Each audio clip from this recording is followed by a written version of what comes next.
Red book విధానాలు అమలు చేయడం తప్ప అభివృద్ధిలో కూటమి ప్రభుత్వం పూర్తిగా విఫలమైందని ఏలూరు వైకాపా ఇన్ఛార్జి మామిళ్లపల్లి జయప్రకాష్ విమర్శించారు. ఇటీవల వివాదాస్పద వ్యాఖ్యలు చేశారన్న నెపంతో అక్రమంగా వైసీపీ మాజీ మంత్రి అంబటి రాంబాబును అరెస్ట్ చేసిన ఘటనను ఆయన తీవ్రంగా ఖండించారు.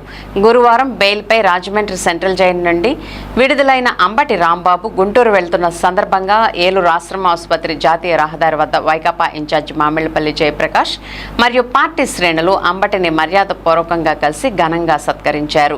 యోగక్షేమాలను అడిగి తెలుసుకున్నారు. ఆయనకు అండగా వైకాపా కుటుంబం ఉందంటూ భరోసా కల్పించారు. అనంతరం మామిళ్లపల్లి మీడియాతో మాట్లాడారు. ఈ కార్యక్రమంలో సీనియర్ వైకాపా నాయకులు నెరుసు చిరంజీవులు, నూకపేయి సుధీర్ బాబు, ఎనపనూరి జగదీష్, పల్లి శ్రీనివాసరావు, భాస్కర్ల బాచి, సుభాష్ మరియు రాష్ట్ర మహిళా నాయకురాలు తొమరాడ స్రవంతి, జిజ్జువరపు విజయ నిర్మల, డింపుల్ జాబ్, బాల త్రిపుర సుందరి, దొంగ రామాంజనేయులు, లీగల్ సెల్ నాయకులు తంబి మరియు విభాగాల నాయకులు, మహిళలు, పార్టీ శ్రేణులు అధిక సంఖ్యలో పాల్గొన్నారు.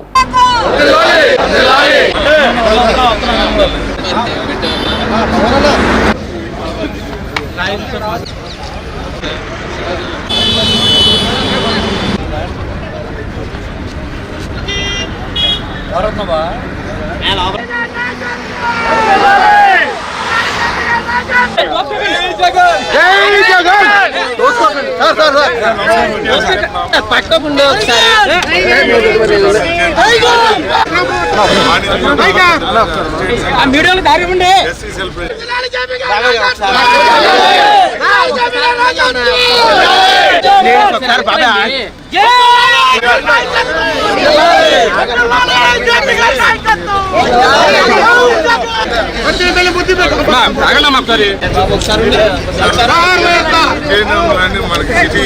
మహిళా ప్రెసిడెంట్,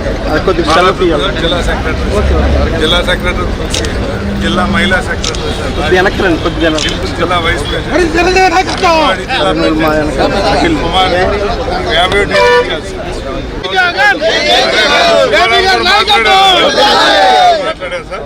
50 కొంచెం వెనపండి.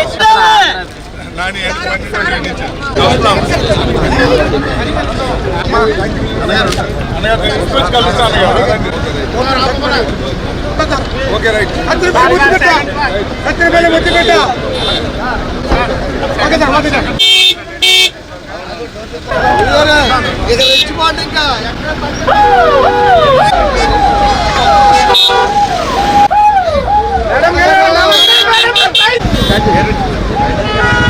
ఈరోజు కాపు సీనియర్ నాయకుడు, వైఎస్ఆర్ కుటుంబానికి ఇష్టుడు, వైఎస్ రాజశేఖర రెడ్డి గారి అభిమాని, జగన్మోహన్ రెడ్డి గారి అండగా నిలబడి నడుస్తా తన వాణిని గలాన్ని కూటమి ప్రభుత్వం చేస్తున్న వ్యతిరేక విధానాలన్నిటిపై తన గలం విప్పుతూ ప్రజలను చైతన్యం చేస్తున్న సీనియర్ నాయకుడు, కాపు నాయకుడు, మాజీ మంత్రి అంబటి రాంబాబు గారి అక్రమ అరెస్టు నుంచి ఇవాళ విడుదలై వెళ్తున్న సందర్భంగా ఏలూరులోని పార్టీ శ్రేణులు, కాపు నాయకులు అందరూ కూడా సమిష్టిగా వారికి స్వాగతం పలికి మీ వెంట మేము ఉన్నాం, జగన్మోహన్ రెడ్డి గారి వెంట ఏలూరులోని వైఎస్ఆర్ కాంగ్రెస్ పార్టీ అభిమానులు, జగన్మోహన్ రెడ్డి గారి అభిమానులు అందరూ ఉన్నాం, మీరు మొక్కవాని ధైర్యంతో మీరు ముందుకు వెళ్తున్న విధానాన్ని మేమందరం కూడా అనుసరిస్తాం.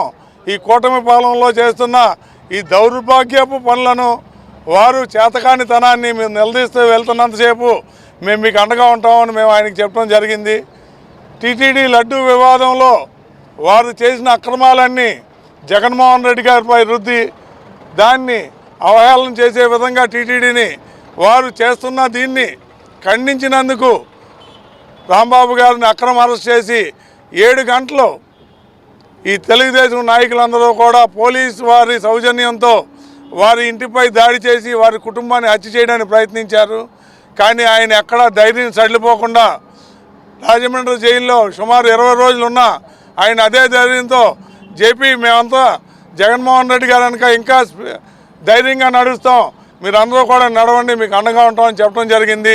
కాబట్టి జగన్మోహన్ రెడ్డి గారికి ఎంతమంది అడ్డంకులు సృష్టించినా, ఈ కూటమి ప్రభుత్వం అడ్డంకులు సృష్టించినా జగన్మోహన్ రెడ్డి గారు వెంట అభిమానులు ఉన్నారు.